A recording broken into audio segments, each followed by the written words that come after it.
Bonjour les amis. La base était l'unité éprouvée de 1,4 litres à 4 cylindres et 16 soupapes.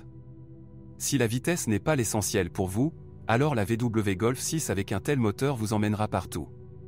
Comparé au TSI techniquement complexe, celui à aspiration naturelle est très fiable. Ses avantages indéniables sont sa conception simple et son service peu coûteux. Certes, parfois après 200 à 250 000 km, le moteur commence à prendre de l'huile.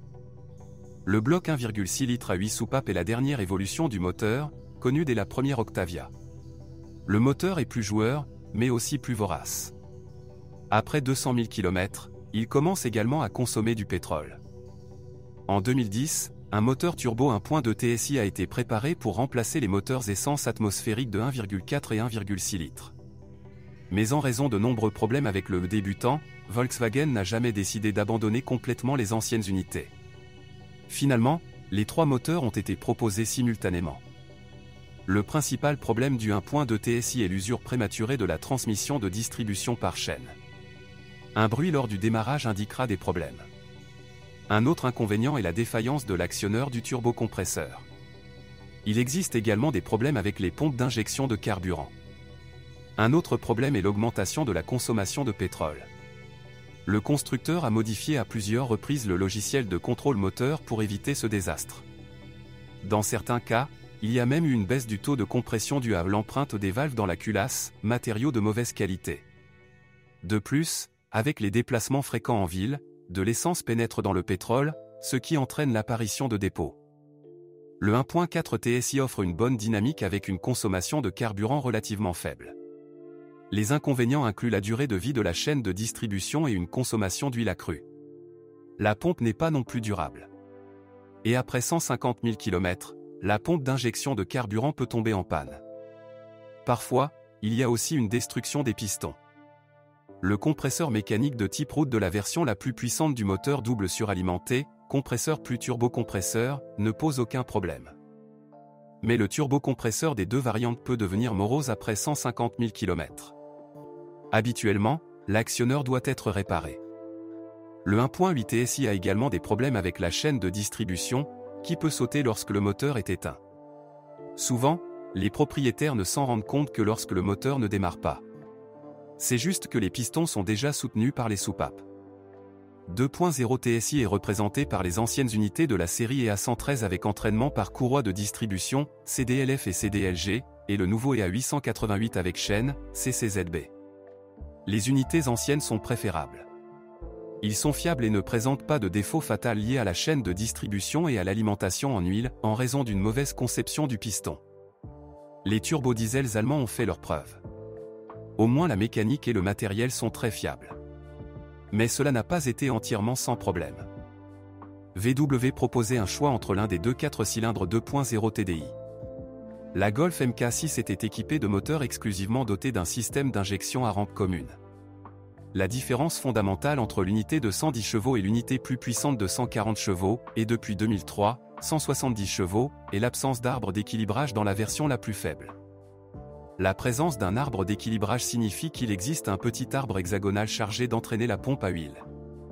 Dans le passé, le nœud tendre faisait mourir des dizaines de blocs. Mais au moment de la sortie de la Golf 6, le problème était déjà résolu.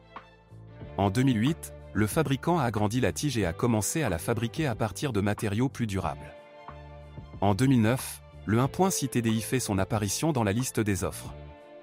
Dans sa conception, il ressemble à un turbodiesel de 2 litres, mais sans arbre d'équilibrage. Le petit TDI est très fiable. Il est vrai qu'il n'aime pas que quelqu'un le conduise toute la journée sur la voie de gauche d'une autoroute de campagne. De tels modes réduisent considérablement sa ressource. Initialement, le 2.0 TDI était équipé d'injecteurs piézoélectriques. Mais il existe aussi des modifications avec des injecteurs électromagnétiques, tout dépend de l'année de fabrication et du code moteur. Comme tous les injecteurs à rampe commune, ils nécessitent uniquement du carburant diesel de haute qualité. Les injecteurs électromagnétiques sont environ un tiers moins chers. Le 1.6 TDI utilise uniquement des injecteurs électromagnétiques. Ressources, plus de 200 000 km. Un autre point faible est la vanne de recirculation des gaz d'échappement AGR, abrégé de l'allemand, la même que EGR. Dans le système EGR, l'électronique de commande des vannes fonctionne parfois mal. De plus, avec le temps, la vanne se bloque en raison de l'accumulation de carbone, ce qui entraîne une panne du servomoteur. Les unités diesel ont un entraînement par courroie de distribution. Mais rappelez-vous qu'il faut changer non seulement la courroie, mais aussi d'autres éléments, galets et tendeurs. La courroie de distribution entraîne également la pompe à eau. Le remplacement de la courroie est recommandé à 180 000 km, mais les mécaniciens conseillent de le faire plus tôt, après 100 000 km. Dans le même temps, n'oubliez pas la courroie des unités montées, qui entraîne le compresseur et le générateur de climatisation. S'il est complètement usé, au mieux, il éclatera tout simplement, au pire, il risque de se coincer sous la courroie de distribution. Dans la pratique, on connaît déjà de tristes scénarios qui se terminent par des soupapes rencontrant des pistons. Golf 6 a plusieurs choses triomphales à son actif. Tout d'abord, il s'agit du système de traction intégrale exclusif 4 motions. Aucun des concurrents de la catégorie ne peut se vanter d'une telle chose.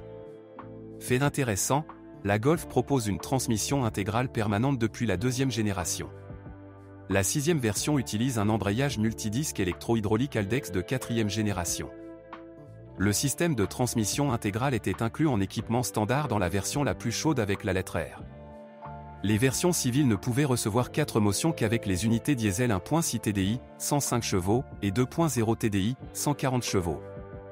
Des modifications de la transmission intégrale figuraient sur la liste des propositions en 2009.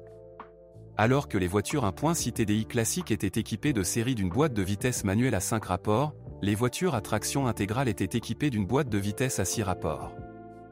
De nombreuses Volkswagen Golf 6 sont équipées d'une transmission automatisée DSG à double embrayage. Décidément, une DSG à 6 vitesses avec embrayage humide est d'un ordre de grandeur plus fiable qu'une 7 vitesses. Le premier est disponible uniquement avec les moteurs 2.0 TSI et 2.0 TDI. Les moteurs plus faibles ne pouvaient être combinés qu'avec DSG 7. Cette combinaison est logique à moins que vous ne prévoyiez de vous retrouver souvent coincé dans les embouteillages en ville.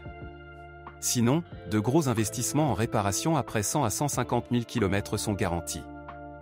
L'embrayage DSG parcourt 100 à 150 000 km.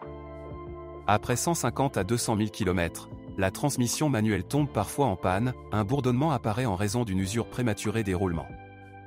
L'embrayage de la transmission manuelle peut devenir bruyant, ce qu'on appelle un bochet, après 100 000 km. La transmission automatisée DSG nécessite une vidange d'huile tous les 60 000 km. Il ne faut pas oublier l'adaptation périodique de l'embrayage. Le renouvellement des fluides est également nécessaire pour le couplage Haldex, après 40 000 à 60 000 km. Le liquide de transmission doit être conforme à la spécification VWG 060-175A2. Dans les transmissions manuelles, l'huile doit être changée tous les 80 à 100 000 km et dans les transmissions automatiques, après 60 à 80 000 km. Dès le début, la 6e génération du modèle a reçu jusqu'à 4 versions de suspension. En plus de l'ACC standard, un ACC renforcé, pour des charges accrues, sportif et, enfin, adaptatif avec amortisseur à rigidité variable ont été fournis. Cette dernière proposait 3 modes de fermeté, confortable, standard et sport. Cependant, le châssis standard offre le compromis optimal entre confort et maniabilité. Les amortisseurs classiques durent jusqu'à 150 000 à 200 000 km. La ressource des adaptatifs n'est que légèrement inférieure, mais elle coûte 2 fois plus cher. Il existe également des différences au niveau de la suspension avant. Au début, des leviers en acier ont été utilisés, copiés du modèle de 5e génération. Au cours du processus de production, ils ont été remplacés par des modèles en aluminium. Tout dépend du moteur. Dans certaines versions, de nouveaux leviers ont commencé à être installés à l'automne 2008 et dans d'autres, au printemps 2010. Dans tous les cas, les leviers, billes et bagues sont totalement interchangeables. De plus, les rotules ont une durée de vie assez longue, dépassant même la durée de vie des blocs silencieux de l'essieu avant, 100 à 150 000 km. Les cylindres-blocs des leviers arrière sont quasiment éternels. En général, la suspension Golf est considérée comme une bonne moyenne en termes d'endurance. En plus des inconvénients ci-dessus, il en existe d'autres. Par exemple, il arrive parfois que le ventilateur du chauffage se mette à fonctionner à grande vitesse, dans les versions sans climatronique. Le problème est résolu en remplaçant la résistance.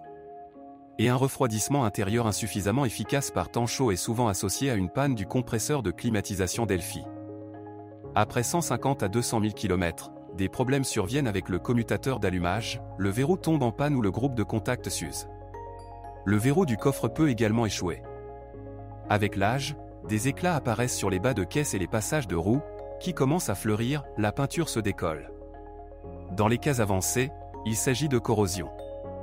Sinon, la Golf est une voiture solide. L'intérieur ne vieillit jamais. Le pelage des éléments caoutchoutés appartient au passé. L'intérieur cache très bien son âge et ne présente aucun signe d'usure même après 150 000 km. Ne rend pas le propriétaire et l'électricien nerveux. Si vous connaissez d'autres dysfonctionnements de modèle, assurez-vous d'en parler.